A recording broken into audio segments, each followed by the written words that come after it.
the So phone. everybody. No, it was just to my point. You know what to do. And I said, you know what? We're paying so much money for this and no one's helping us. So, so forget it. We just want, I mean, I've never not had a landline, but I got used to it. And I saved myself some Just money. now, the last 2 weeks when you came home, or were you talking before they No, know you? no, Already a year, No, it hasn't been a year. Has it been a year? I don't know, but it's been a while. Your previous cell phone you were still using before this. I still have that cell phone, but I You know how it is. You put it down somewhere and then you yeah, gotta find it. no, the other cell phone, it's still alive, but I keep getting, but I'm using, Now I have the number. you have the number. How are you? My want something to drink? Water would be nice. I'm trying to always say yes when someone offers me a drink. Because it's the only time I'll drink. What happened to the water bottle? You You broke it? You don't know I dropped it? I think you told me. Yeah, I Well, dropped buy it. yourself another one. Water thing? No, Just turn it Pretty- on. I'll- and then What later happened to I'll the take water it bottle? I out. dropped it. Buy yourself another one. They're changeable. I know. Your room temperature. Thank you. Thank you. I love food. It just turns on, but if it's full, and then you'll cool down, so it'll be good for me at all times. I didn't say I drank today. You don't get into it in the morning, She doesn't want me to drink. She doesn't drink. but in the morning, aren't you thirsty after 6, 7, 8 hours?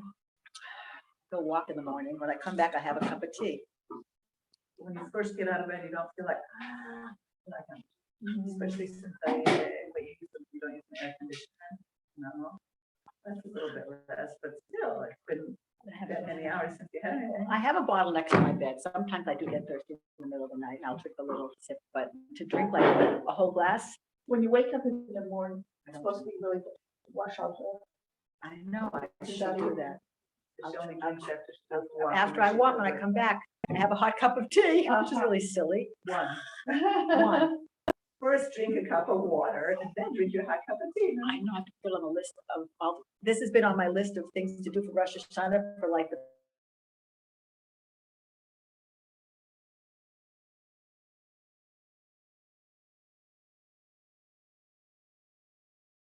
past.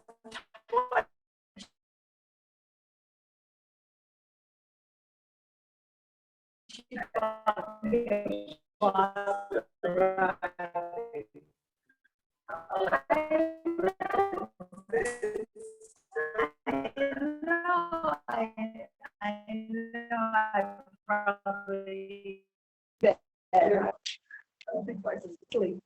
It is very important. Yeah, I agree with you. I can't say one is more than the other. You can't do that either, but You need both. You really need to sleep. You should have 7 hours every night, 7.5. I'm not able to. I do not. You don't need that much. See, I don't need that much water, I guess. If I eat sleep 7.5 hours, Really? I'm not gonna fall asleep the next night, but in the morning for sure. You know, I guess some people don't need sleep. I think those are very high level people. It changed when we changed our diet. It went down like by an hour. Oh, It did, but I think I used to.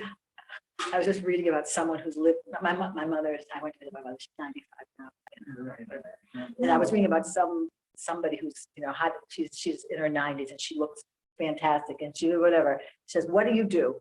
She says, I exercise and I eat a lot of meat.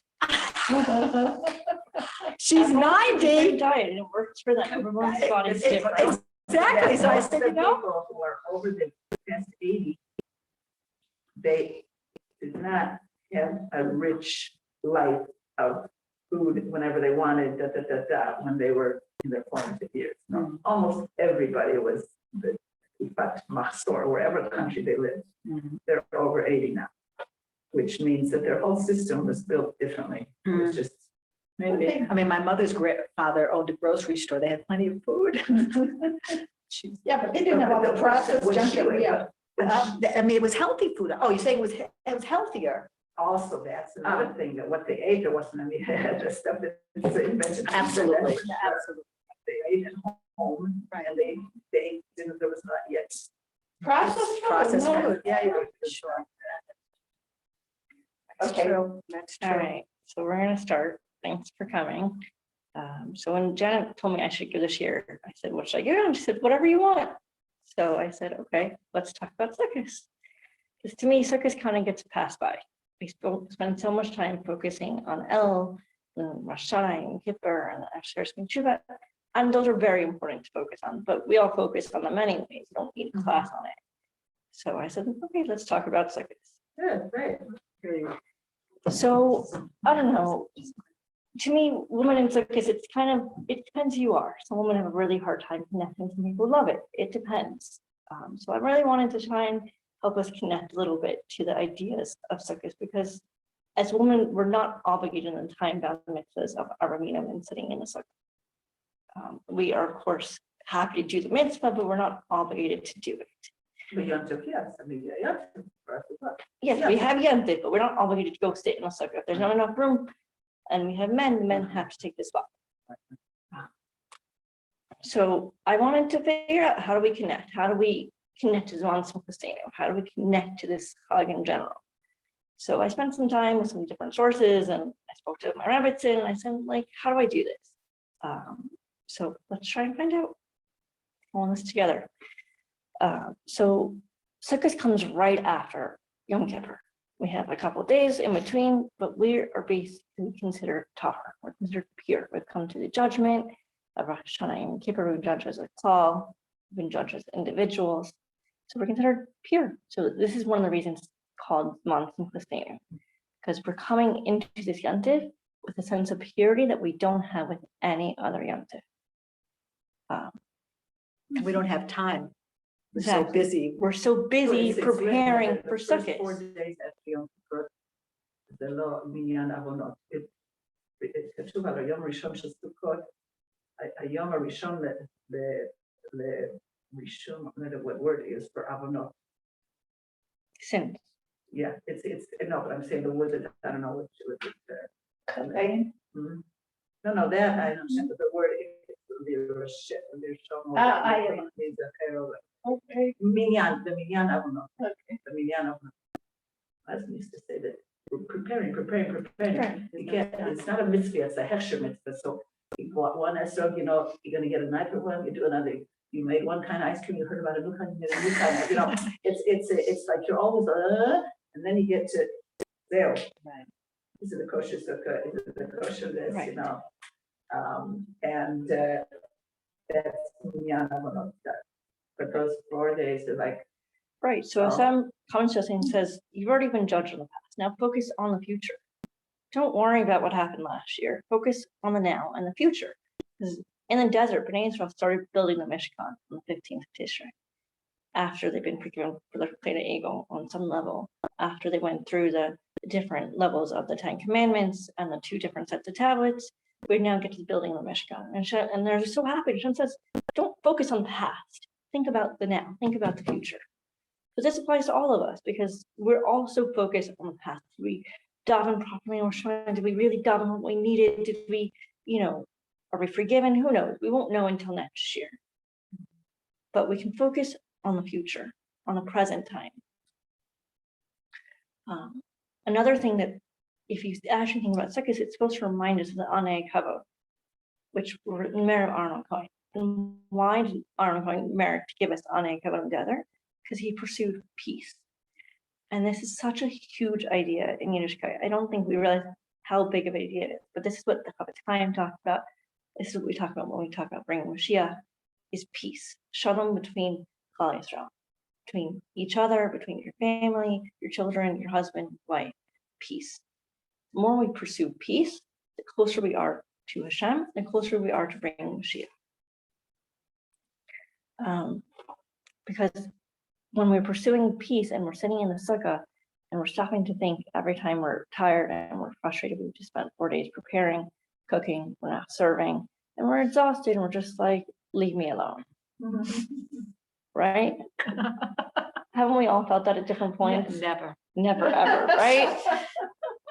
So if we stop and we think for a few minutes first before opening our mouths, we're honing in on that patience, that peace that says, I want to be in Hashem's presence I don't want to kick him out of my sukkah. I want him here. I just with want me. everyone else out. It could be, but if we But don't tell stop, them right now. exactly, if we don't tell him, we don't tell them, we don't open our mouths and start, complaining or yelling or just expressing our frustration because we're tired. We spent 4 days cooking, decorating our sukkah. For 2 weeks from Yom Kippur till after Simchat Torah. And then you can let it all out. Don't talk. It's best not to talk. It's true, it's best not to talk. I sit and learn Sefer Chavetz Chaim with my sister-in-law every day, and my brother-in-law, Neshama, and it really is just don't open your mouth. Just don't open your mouth and you'll be fine. Like, Most things do go over. If you don't yes, If you don't. exactly. take If them you're not, down with words you shouldn't have said. exactly. So not only are we protected from in the sukkah because it reminds us of Ani Kavod, by sitting in the sukkah, we're sitting in Hashem's presence. And this gives us another level of protection. It helps us form this bond with the Kadosh Baruch Hu. Because we're sitting there, we're saying, Hashem, we want to be with you. We don't want to be in the world of Gashmias. We want to be with you in our sukkah. So it's building this bridge that hopefully can bring us to Olam HaEmes, to the Olam Haba. So this is kind of what the message of Sukkot really is, to leave the Gashmias outside and to remind ourselves that Hashem is with us in the Sukkah. That means we're protected from everything outside of it, from our enemies, from everything. It even protects us from Amalek, really, because we're sitting in Hashem's presence, in his arms, in the Sukkah. That's what the Anei Kavod did. They shielded us from Amalek. Something about the 2.5 wall, just like. Yes, I'm going to get to that. So the Anei Kavod actually shielded us from Amalek. When we were doing the right thing in the desert, the Midbar, and we were pursuing peace, and there was peace among the Jewish people, Amalek couldn't get to us. They couldn't see us. We were shielded from all our enemies. This is power of protection, Hashem Shekhinah. Amazing idea. So according to the Gra, this is where we're going to get to the 2.5 wall, the sukkahs and everything else. There are only 2 mitzvahs that we do with our entire body. One of them is Yishuv Eretz Yisrael, and one of them is a sukkah. Now, why is the sukkah included in that? Because we're sitting there, we're eating there, we're sleeping there. If you're a man, you don't have to, obviously, but we're there. We're living in the sukkah. It is everything. It's our neshama. It's our physical. It is everything.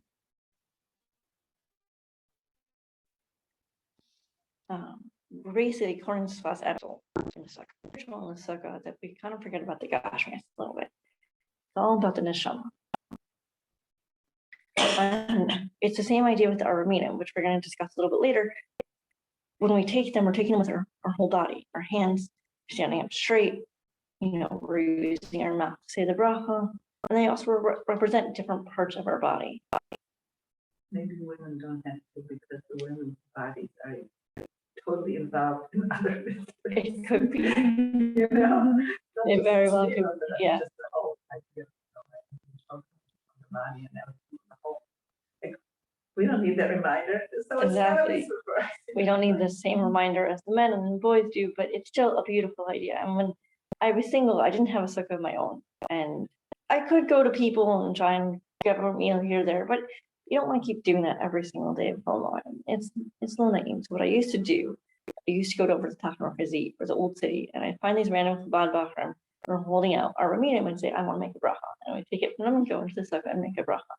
Because I wanted to connect to some level of sukkah. Because if you don't have a sukkah and you don't have your own Raminim, besides for saying halal every day, it kind of just feels like it's another day, especially if you have to work, which I was working over Illinois and I still do, unfortunately. But you want to connect on some level. So everything that you do is bringing you closer to Kadosh Baruch Hu. So Koheles talks about this as well, that the physical pleasures and comforts of this world are subordinate to the needs of the soul and its pleasures. So we really see this on Sukkos. We read Koheles on Sukkos, and we see that we leave our comfort of our homes, our air conditioning, and our beds, and the nice floors, and our nice table, and our roof, and our comfortable chairs, and we go into this makeshift structure that's really only meant to be temporary. everything in it is kind of temporary. Okay, we might have a special table for the sukkah and special chairs, but it's not something we use all the time. And most people don't have air conditioning in their sukkah. We might put a fan in because it's hot, but we don't have air conditioning. It's not as comfortable as our homes. And the reason for that is because now is the time to focus on what Hashem wants from us over the coming year. And yeah, women, so we don't have to be in the sukkah all the time, but we want to be there. We want to be with our husbands. We want to be with our children. We want to be there. I mean, I could send my husband out onto the roof, climb over the ladder and onto the chair. And, I can make him do it all by himself, but it would be kind of boring for both of us. Like neither of us would really enjoy our hug. And if I sent him to eat outside, I sat inside of my table and said, you go climb over the wall, out the window, I'll sit in our sukkah. And I'll she be in climbed. here. I have pictures of her climbing over the. Yeah. So I do indeed climb out my window onto another Talk ladder. about what's your snapfish? Wow. And yes, in theory, we could build it downstairs, but the truth is last year we couldn't because Sukkos was on Shabbos and we're not in the area. And we were told that the only way to build a sukkah is to make it part of your building.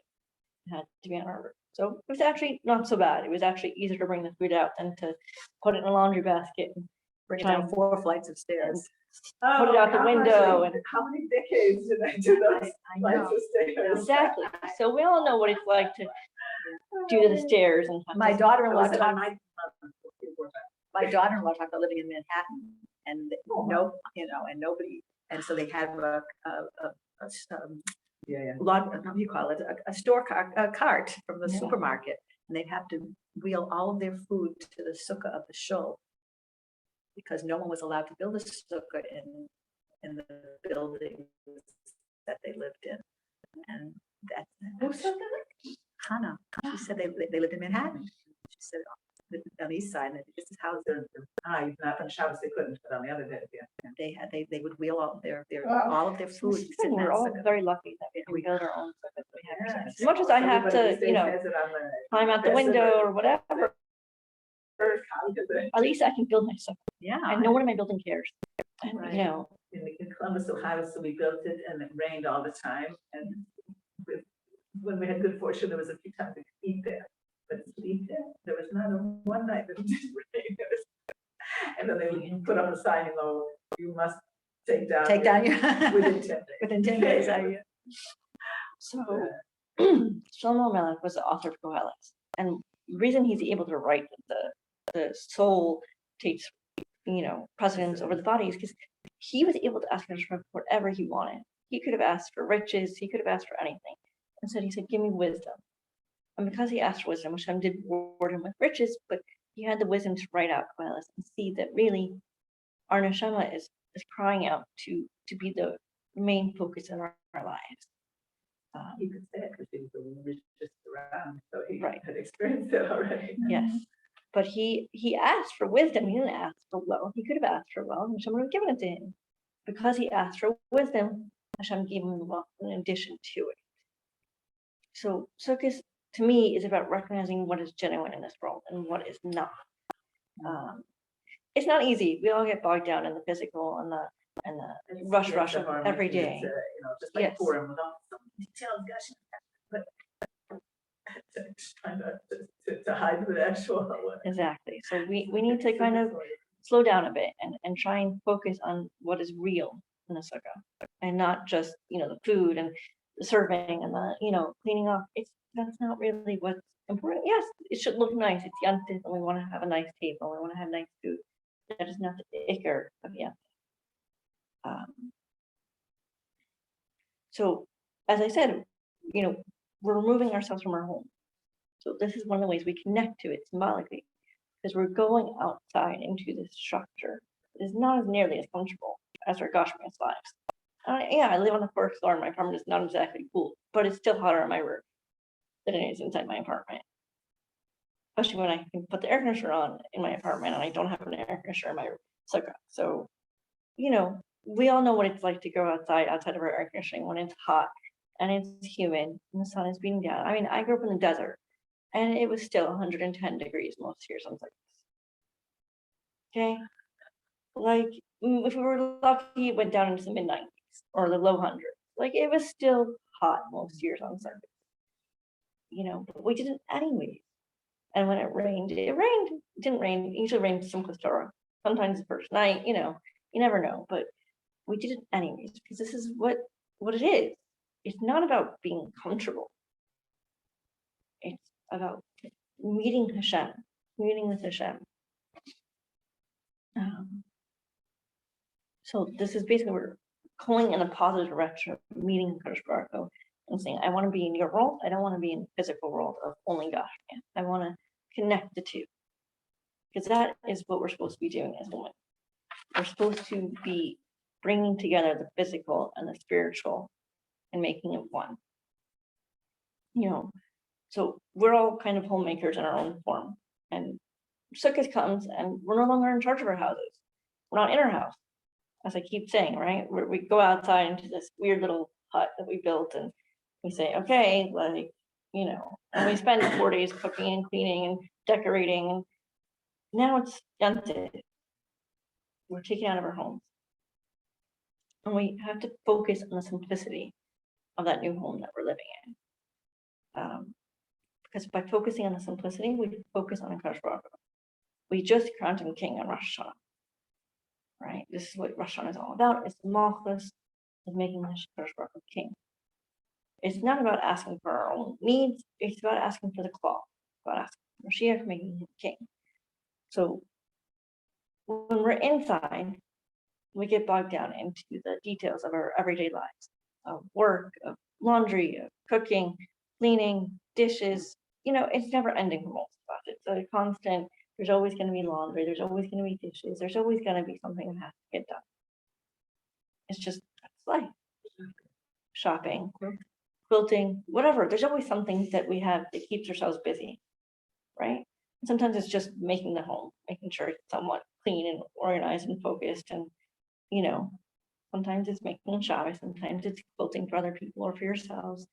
Whatever it is, we get bogged down in it, and we kind of sometimes push ourselves to the side and say, I'll meet you later. I'll have a mincha later, I'll have a chakras later, I'll say Tehillim later, I'll meet you later.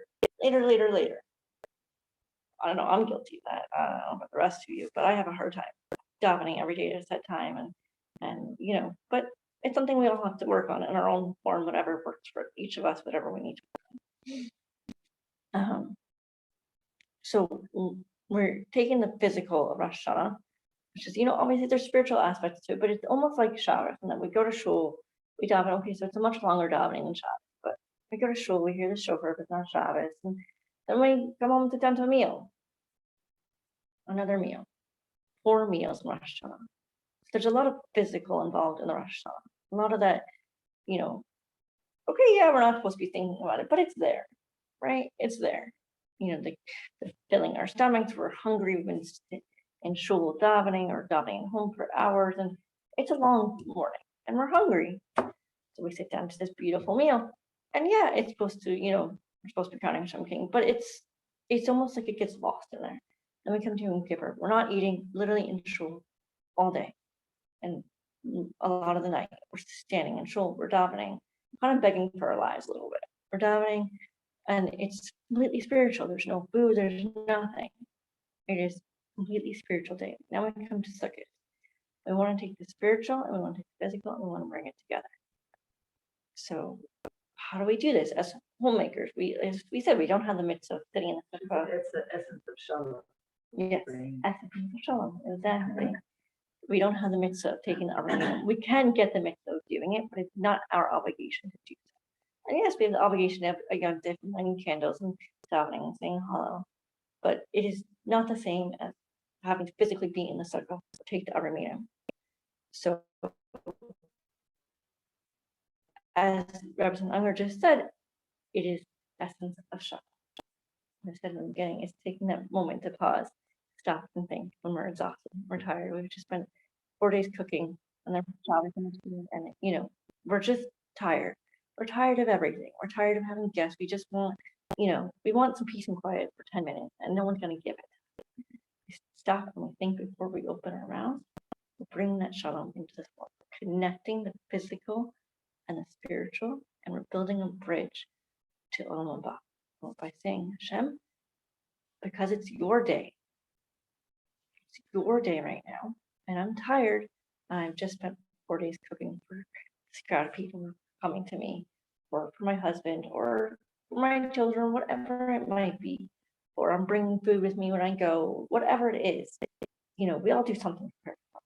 And many times we get tired, especially when you've had Rosh Hashanah and Yom Kippur and Shabbos in between and Shabbos again. It's a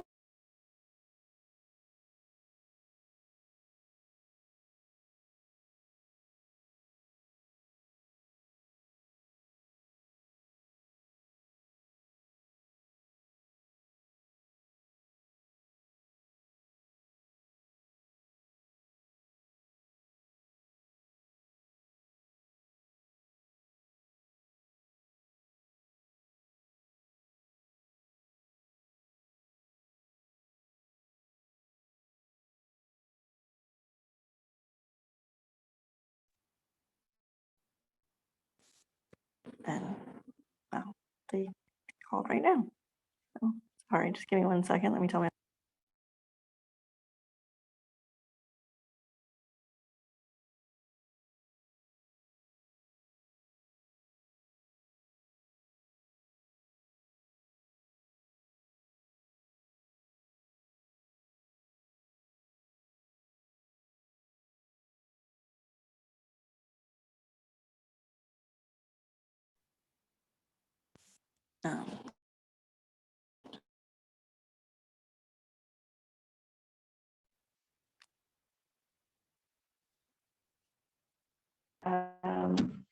So, which is one of the main things of Sukkot, right? It's Monsoon as we said, isn't about the physical simcha of eating nice food and wearing nice clothes and getting new jewelry. It's all helps. I'm not going to say it doesn't help. It does, but it's supposed to be a spiritual level. And the way we do this is by remembering that to make everyone else happy makes us happy too. This is the essence of women in general, in my opinion, is that we kind of want to help others. We want to serve others. We want to make them happy. We're women. We like to cook and clean a little bit. We like to make a home. All those singles out there, most of them are yearning to make that home. Yeah, we could live fulfilling lives without it, but it's not the same. There's always an inner emptiness because this is a little bit of our essence. We like to serve others. We like to take care of others. Most of us, in all different ways we do it, but this is who we are. So this is why we say it's not about the physical aspects, again, of new clothes and the armor medium and the sukkah and the new jewelry and whatever else we might be getting. It's not about that alone. It's about remembering that we just came from the physical and the spiritual Rosh Hashanah and Kippur of making Kodesh Baruch Hu king. And we're going to bring it together. And we're going to go sit inside this sukkah. And we're going to stop and think before we open our mouths and start shouting and complaining and saying how tired we are. Because it's been a long haul preparing for Rosh Hashanah and preparing for Yom Kippur.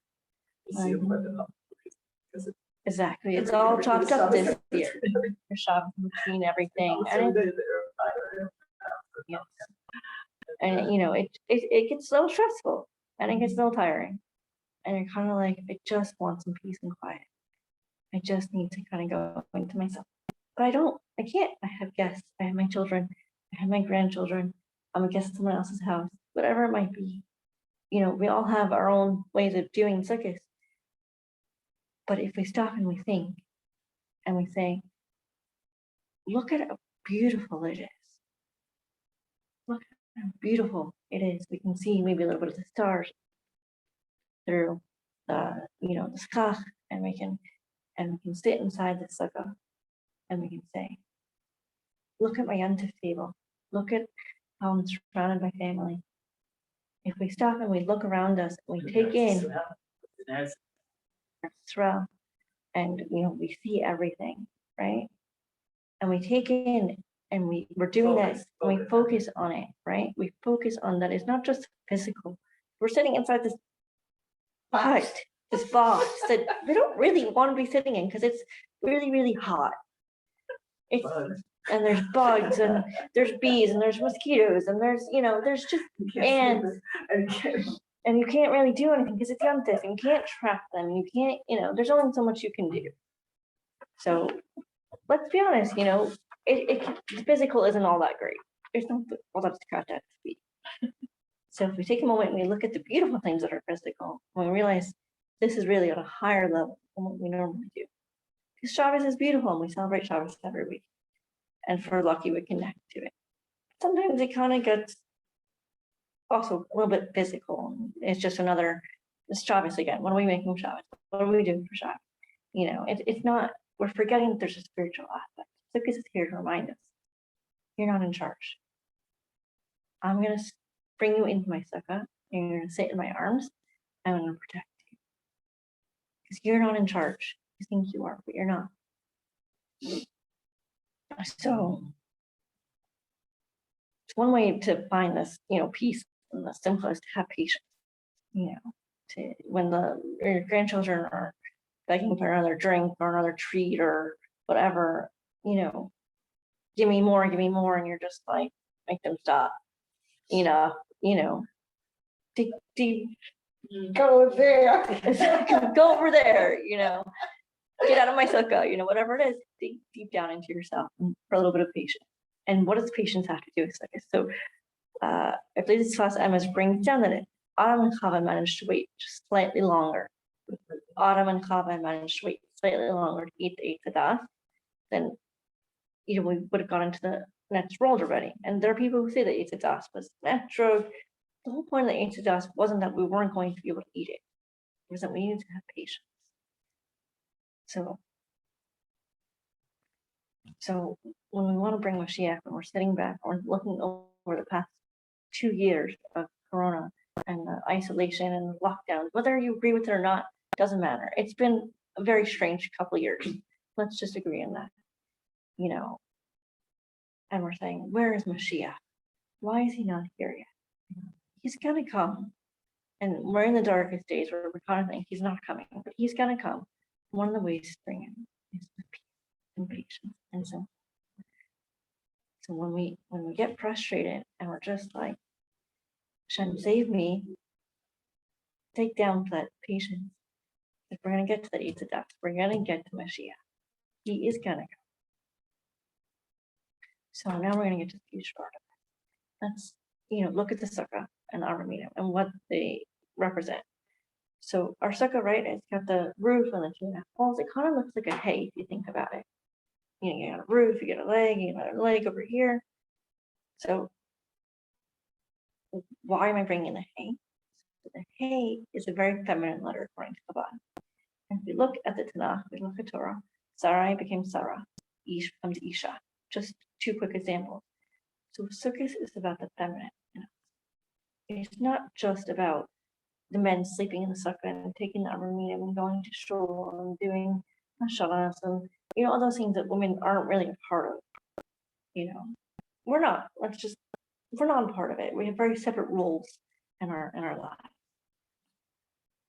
So the reason that Sukkot is feminine is because the feminine is the need to connect the physical and spiritual, because we set the tone in our home. And this is where we get to Armina. So our eyes are like the Hadassim branch. Hadassim represent the eyes. So we can use our eyes to see all the bad and how tired we are and how ugly things look or whatever. Or we can use our eyes to see the good, to judge favorably, to have an eye in Tova. Right? We want to have that eye in Tova. We want to look at the world and see all the good that's happening to us. You have a book on your little nightstand in between your 2 chairs in the room of gratitude, living with gratitude. And it really does make a difference. The more you focus on the good in your life, the better your life is.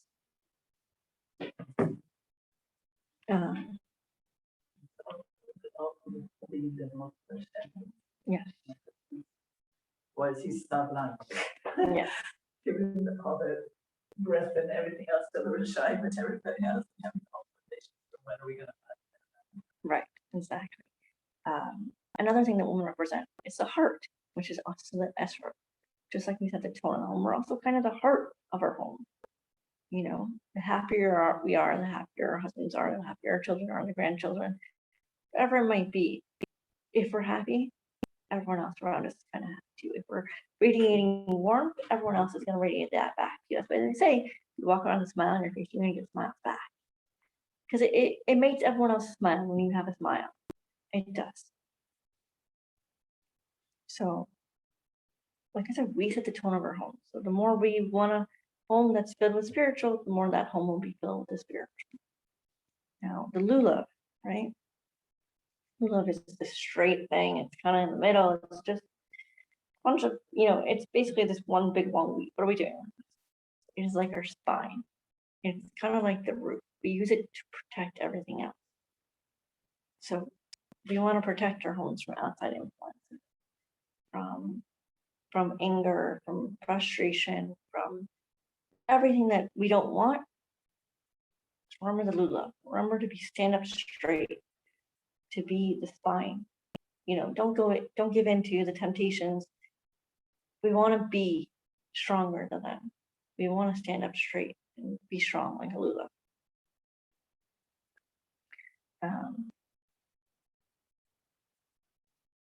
And the Aravim are like our mouths. Our mouths, they represent our mouth.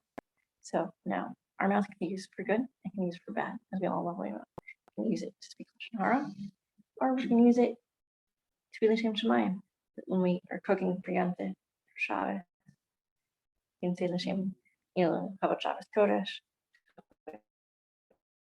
Yom Tov, when we make brachos on our candles, when we put on new clothes, when we make brachos shechayanim, Kavod Yom Tov. We're using it l'shem Shemayim. It makes all the difference in the world. So what comes out of our mouths, it impacts the rest of our body. So if we're using our mouth to spew hatred, to get angry, to get frustrated, whatever it might be, we're not doing what's right with our mouth. And the rest of our body and our homes are going to suffer because of that. So the more we, try and focus on that gratitude and to make brachos and to say the Kavod Shabbos Kodesh, Kavod Yom Tov as we're cooking, and even if it's not coming out exactly right or it doesn't look as nice as you want it to, you did it with the right intention, and that's what matters. So when we bring all this together, so we have the bad and the good for each side, right? So like I said, as a homemaker, we set the tone of our home. And it's a hard thing to do. It's a hard thing to be in charge of. It's not easy. I struggle with it all the time. I mean, I'm definitely the youngest here, but we all struggle with different things in our lives. So the more we focus on that, Hashem wants to protect us. He wants us to be in His arms, under Shekhinah. He wants Shekhinah to be in our homes.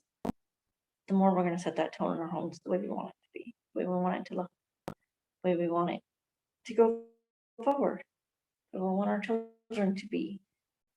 One of the biggest signs of today's generation is that most families do have a child who is struggling with Yiddishkeit. And there's no rhyme or reason. You look at the biggest families and, you think, we don't know what goes on inside someone else's home. We only know what goes on inside our own. The more we think about how we want our future to look, our descendants to look, our great-grandchildren, the more we're going to stop and try and bring in the spiritual instead of just the physical. It's easy to bring in the physical, go shopping, the meat and the chicken and the vegetables and the simanim, and it's easy. It's easy to go to the store and to do it. Yeah, even with Shemitah and the different regulations, it's still fairly easy. We have access to all these things in today's generation. We really do. That is not today's Messiah. It is not a question of whether we have wine or meat for Shabbos or wine or candles. That is not today's question. That's not what we're struggling with. We're struggling with bringing in the spiritual. So just like the sukkah, the lulav is kind of like the roof of our sukkah. But the lulav still needs to keep it upright. The esrog, we're in the middle, right inside of sukkah. If we don't do what's right with our mouths, and we don't do what's right with our eyes, the lulav is going to fall. That extra protection is just going to fall. We strengthen ourselves to think about sukkahs in a way that we're not exhausted from cooking, from setting it up and decorating it and making it nice and having our children and grandchildren over or going to our grandchildren. We are the heart of that sukkah. We are the inside. We want to be there with Kashbar. Then we might actually get some of that real simple as one simple thing. Because like I said at the beginning, we don't have these mitzvahs that make sukkah. We do, if we're sukkah to have a sukkah in our meeting, we do it because we want to. We're not obligated to do it. If we miss out, we're not feeling guilty. Oh, I didn't take our meeting. Oh, I didn't say it in the sukkah. It's not the same thing. So when we use our meaning for both the literal, taking it and shaking it, and the figurative, remembering, look at the good, speak good, protect ourselves, protect our homes, to be that esra, be the heart, and we get to sound something.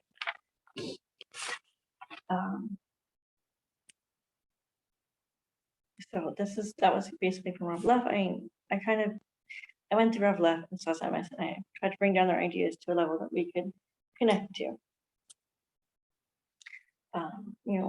So all through Rosh Hashanah and Yom Kippur, we're trying to reach that spiritual, but there's so much physical involved in it. So that's why we come to Sukkos at the end of it all, and we get to do both. We bring it all together, we bridge it together into one. It's a glue, because we need to be that glue that holds our families together and builds our home. It's what forms the bond between us and Kodesh Baruch Hu.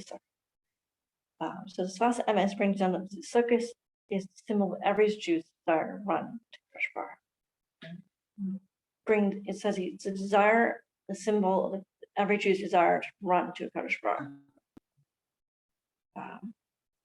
Or it was our own initiative that we left Egypt. Okay, he sent Moshe to take us out, but so many people got left behind. Those of us who left was our own initiative that we followed Moshe. We took that risk and we said, okay, we're going to follow you. We're going to leave. We're going to try something new. It was scary. Imagine, right? Being kicked out of our homes. We were slaves for 200 years. We didn't know any better. We knew there was supposed to be some sort of gula, but we didn't know what it was supposed to look like. Following this guy who was raised in Paro's palace?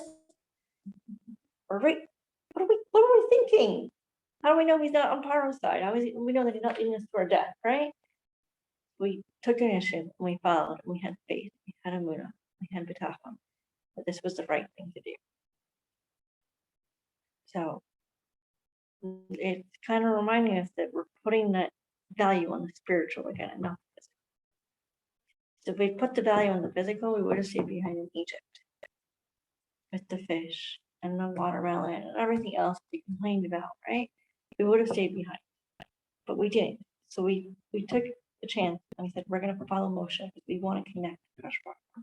We want to have a spiritual aspect in our lives. So it's protection, it's shelter. That's what Sukkos is. We're surrounded in this hut by the Shekhinah, an Anei Kavod. It's there to protect us, to shelter us, to remind us over and over again. Have some patience, put a smile on your face. Remember how pretty you look. Put some effort into it, right? Great, so we just spent 3 days cooking. There's Shabbos in there. And it's Sunday, and Chag is already Monday night. Just like, how am I going to get this all done, right? And we're just like, really? Really, Hashem, you did it this way? But if we stop and we think, and we say, there's something special about from Rosh Hashanah, Rosh Hashanah, Yom Kippur. I heard about Shabbos and then Shabbos, Rosh Hashanah, Rosh Hashanah, Shabbos, Yom Kippur, Shabbos again, and then Sukkot. It is almost a month full of just the spiritual aspect. Only 4 days of school. Only 4 days of school. Those with little kids at home, it's very hard because you still have to work most of the time. It is very hard. But there's a reason. He's saying, you've just had a year and a half of corona and lockdowns, and we stood in shul last Rosh Hashanah and we said, get rid of this mafia, get rid of this plague. You know, it was the big thing. We all focus on that and we want to get rid of it, take it away. It's still here.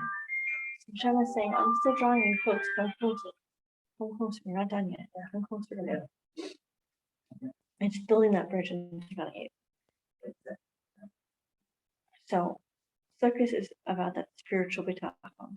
It's about that amuna. You're trusting Hashem has a reason for sending these out into the wilderness, into this building, this temporary thing that you're just like, what am I doing out here?